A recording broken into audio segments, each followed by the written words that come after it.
अस्सलाम वालेकुम फ्रेंड्स, आप देख रहे हैं अलमक्का टेक एंड बिजनेस हब और मैं हूं उस्मान हुसैन। कारोबारी हफ्ते के आगाज में ही दोस्तों मार्केटों ने ली है बड़ी बड़ी तब्दीली, लेकिन बीटीसी यहां पे अभी भी हमें मार्केट के साथ पूरी तरह जहां पर डट के मुकाबला करता हुआ दिखाई दे रहा है। क्या बीटीसी आज के दिन को सरवाइव कर जाएगा? इसलिए कि हमें एनएफपी का जो इम्पैक्ट है वो तो यकीनन 2 जुलाई से पहले ही मार्केटों में देखने को मिलने वाला है। इसलिए कि एनएफपी की जो ऑड्स हैं वो यहाँ पे बहुत ही ज़्यादा तेज़ी से अपनी शक्ल बदलते चले जा रही हैं। इसी के साथ आज सुबह एशियन स्टॉक मार्केट ने दोस्तों लिया एक बड़ा इम्पैक्ट, वो भी गल्फ टेंशन का, और साथ साथ क्योंकि रेट हाइक की जो इस वक्त सोच है वो कहीं पे दम तोड़ने का नाम ही नहीं ले रही। इसका अभी तक इंडेक्स के ऊपर क्या दोस्तों इम्पैक्ट आया है और ऑयल मार्केटों ने किस तरह यहाँ पर एक नया गियर डाला, इस पे हम बात करेंगे। फिर हम कमोडिटीज़ और क्रिप्टो मार्केट का रुख इख्तियार करेंगे। तो दोस्तों ऐसे में आपने क्या करना है, वीडियो को लाइक कर देना है, इसलिए कि आपके लिए तमाम तरीन नॉलेज हमारे प्लेटफॉर्म पे कम्प्लीटली यहाँ पर दोस्तों फ्री है, और आप अगर उसमें से कुछ भी सीख लेते हैं तो वीडियो को लाइक ज़रूर कर दीजिएगा।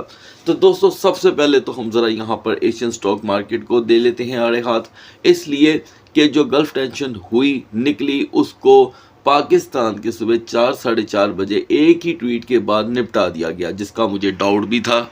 और डाउट मुझे ये था दोस्तों कि ऐसा ना हो कि ये जो हमने छेड़खानी देखी है सैटरडे और संडे के दिन, जिसका आगाज़ जुम्मे वाले दिन हुआ था, इसे एक ही ट्वीट के साथ ख़त्म कर दिया जाए। तो लिहाजा दोस्तों वही हुआ।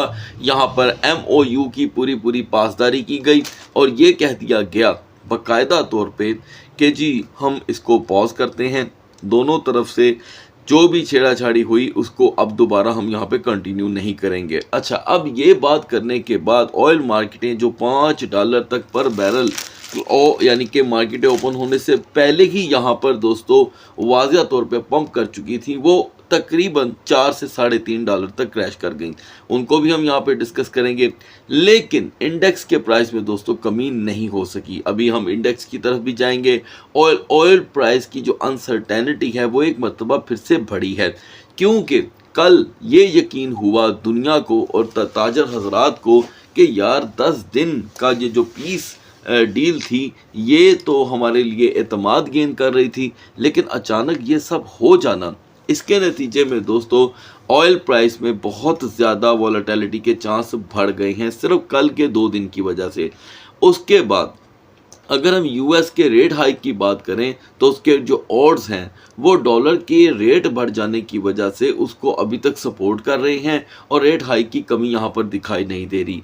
कुछ व्यूवर का ये पूछना था कि कहीं ये कोई मार्केट अटैक तो नहीं है कि दुनिया को ये बताया जाए कि रेट इंक्रीज़ होंगे और रेट डिक्रीज़ कर दिए जाएँ। देखें दोस्तों, ऐसा वैसे कभी मैंने हिस्ट्री में देखा नहीं है, ठीक है। मैं खुद एक इकोनॉमी का स्टूडेंट हूँ, ठीक है, ब्लॉकचेन का स्टूडेंट हूँ। मैंने जितना भी अपना टाइम दिया है इन मार्केटों को, ज़िंदगी में जितना भी स्टडी किया है, जितना भी इल्म हासिल करने की कोशिश की, ऐसा बहुत कम हुआ ही नहीं है बल्कि कि रेट हाइक के ऑड्स हों और रेट कम कर दिए जाएं। ये ज़रूर हुआ है कि रेट हाइक के ऑड्स हों तो रेट स्टेडी कर दिए जाएं। स्टेडी मतलब जो थे उसी को कंटिन्यू किया जाए। जिस तरह के साल 2025 में रेट कट की बात हो रही थी तो रेट कट जो है वो करते करते स्टेडी कर देते थे।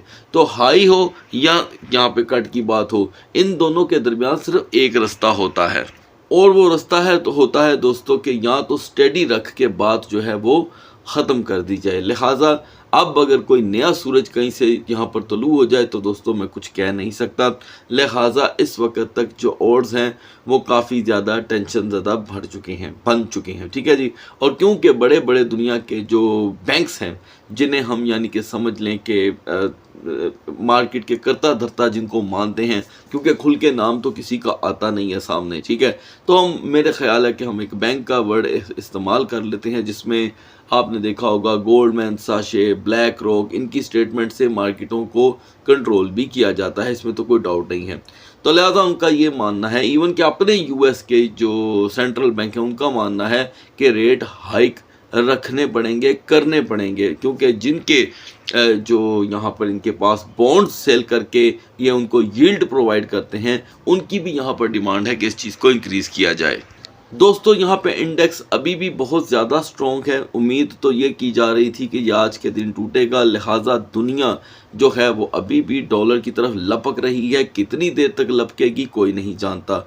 101.27 यानी कि जैसे कि आप जानते हैं कि पिछले एक लंबे अरसे के बाद इंडेक्स को ये स्पेस मिली है, तो वो अपनी ये स्पेस अपने हाथ से ऐसे कहीं जाने नहीं देगा। ठीक है, इसकी ग्रिप यहाँ पे मजबूत इसलिए हो रही है कि इस हफ्ते के जो बड़े 3 मेन डाटाज हैं उनकी भी यहाँ पे मार्केट के अंदर जो ऑड्स शिप है वो कुछ ख़ास अच्छी यहाँ पर नहीं है। किसके हक में?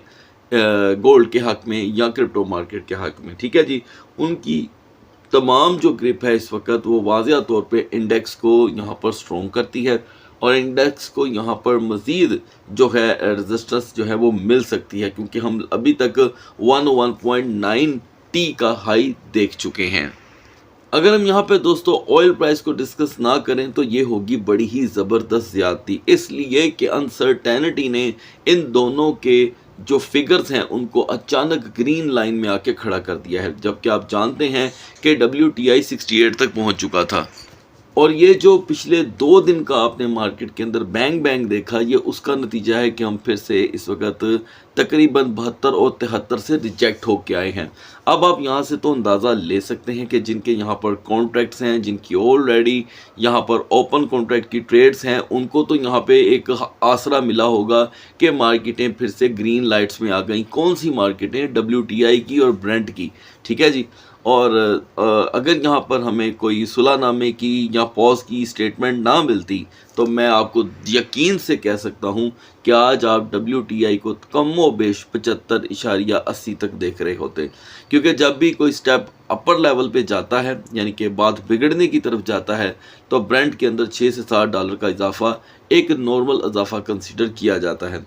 लिहाजा एनर्जी क्राइसिस को ये मेरा नहीं ख्याल कि अभी यहाँ पर ये इस नेटिव को फोत होने देंगे। ये नेटिव तो दोस्तों अभी ज़िंदा रहने वाला है, मुझे नहीं लगता, इसलिए कि 4 माह कंप्लीट होने को हैं। जून की आज 29 तारीख है, पूरे 4 माह हो गए हैं। इस दरमियान 50 छोटे छोटे ऐसे दोस्तों सुलहनामे भी हुए हैं जिसकी पासदारी यहाँ पर नहीं की गई।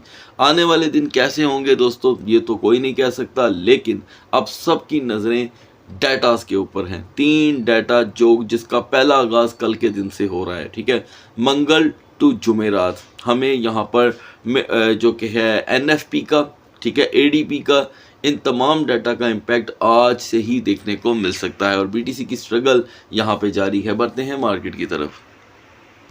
पीस डील कंटिन्यू रहेगी। जब ये खबर मार्केट में आई तो इसका नैरेटिव लेते लेते थोड़ा वक्त लग गया और इनिशियली जब मार्केटें ओपन हुई तो उन्होंने इसको पहले तो पॉजिटिव साइड पे लेने की बजाय पूरी तरह नेगेटिव साइड पे ले लिया और बनता भी था, इसलिए कि ख़बरों की जो रफ्तार थी नेगेटिव साइड पे उसका वज़न बहुत ज़्यादा था और ये नेगेटिव खबरें जुमे की रात से आना शुरू हो गई हुई थी।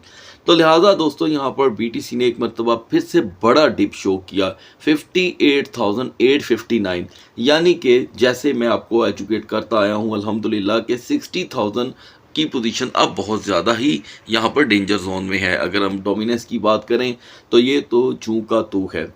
यहाँ पर रेव डाउ टोकन अचानक आपको 83% पंप में देखने को मिल रहा है। व्यूअर्स का पूछना था कि व्हाट अबाउट रेव।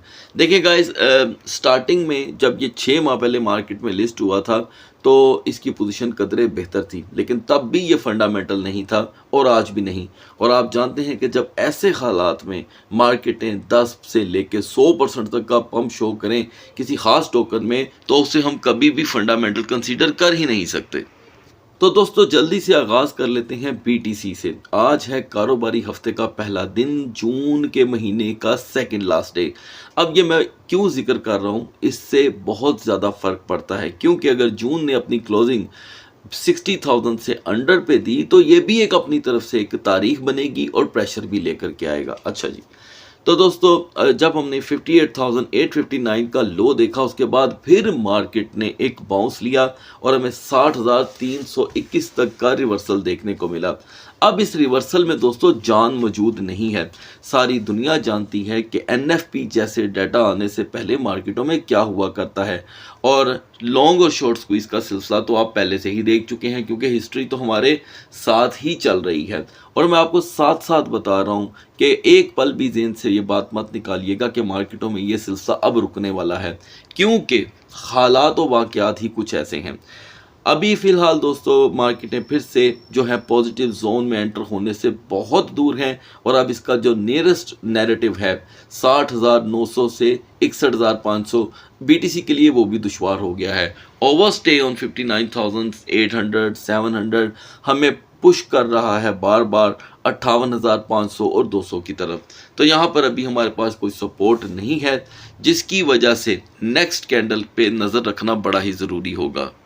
तो दोस्तों दिन के आगाज़ में इथीरियम ने अपनी रूटीन सपोर्ट को टच एंड गो करने के सिवा कोई रास्ता नहीं छोड़ा। मेरा ख्याल है कि आपको ज़ुबानी याद होगा कि 1550 इथीरियम की मैं आपके साथ सपोर्ट शेयर कर रहा हूँ। ये फिर से ट्रिगर हुई, किस शक्ल में? 1546 से 1546 से बाउंस मिला है आपको 1588 का लगभग 1590 ही, जहाँ से इसको अपर लेवल की तो सपोर्ट मिल ही नहीं रही। लिहाजा हम फिर से इस वक्त मिडल ऑफ द पिच में खड़े हैं, यानी कि ना तो इथेरियम हमें 1620 पर ले जाने में कामयाब हो सका और ना ही अंडर द 1550। और लेकिन अब क्योंकि ज़ाहिर बात है मार्केटें ओपन हो चुकी हैं, कोई दूर दूर तक छुट्टी के असबाब भी नहीं हैं, ठीक है, और जो अचानक छुट्टियां आ जाती हैं इंटरनेशनल मार्केटों में, तो यहाँ पर मुझे लगता है कि अब की बार अगर 1550 ब्रेक होता है तो इथेरियम के पास कोई रास्ता ना बचेगा डाउन साइड पे बढ़ने का। और हम क्योंकि पहले से ही 0.60% का माइनस वॉल्यूम शो कर रहे हैं, ज़रूरी होगा पहले तो ये रिकवर हो।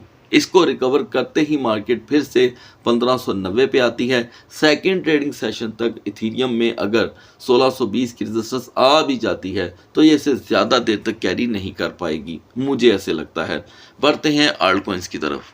दोस्तों आल्ट सेशन का आगाज़ करते हैं बीएनबी से। बीएनबी जो मिडनाइट में पहले से ही 551 पे था, अभी भी वहीं है। इस बीच इसने जो अपनी सपोर्ट ब्रेक की वो बड़ी जल्द रिकवर हो गई।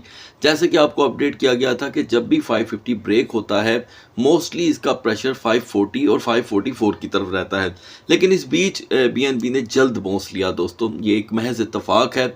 546 से बाउंस और 556 की रेजिस्टेंस इसे कुछ ज़्यादा ना यहाँ पर प्रोवाइड कर सकी। देखिए हम वहीं पे हैं 1% के लो के साथ, 97 यानी कि 0.97% करीब 1% ही हो गया। अच्छा अब यहाँ पर 550 जो है वो अपनी स्ट्रेंथ मनवाने की तरफ लगा हुआ है। मैंने दोस्तों पिछले काफ़ी दिनों से एक चीज़ नोट की है, मैं गलत भी हो सकता हूँ, शायद आपने भी की हो, कि आजकल जहाँ पर स्ट्रगल हो रही होती है वो एरिया टूट ही जाता है, ठीक है जी। तो यहाँ पर ये जो एरिया है इसके ब्रेक होने की शक्ल में हमें बीएनबी जो है आसानी से फिर भी 545 और 540 की तरफ पुश कर सकता है। इसके जो आसार हैं वो ख़त्म नहीं हुए, और मैक्स रेजिस्टेंस 556। तो दोस्तों अर्ली मॉर्निंग में यहाँ पे सोलाना ने आसानी से 70.40 और 70.10 को ब्रेक किया।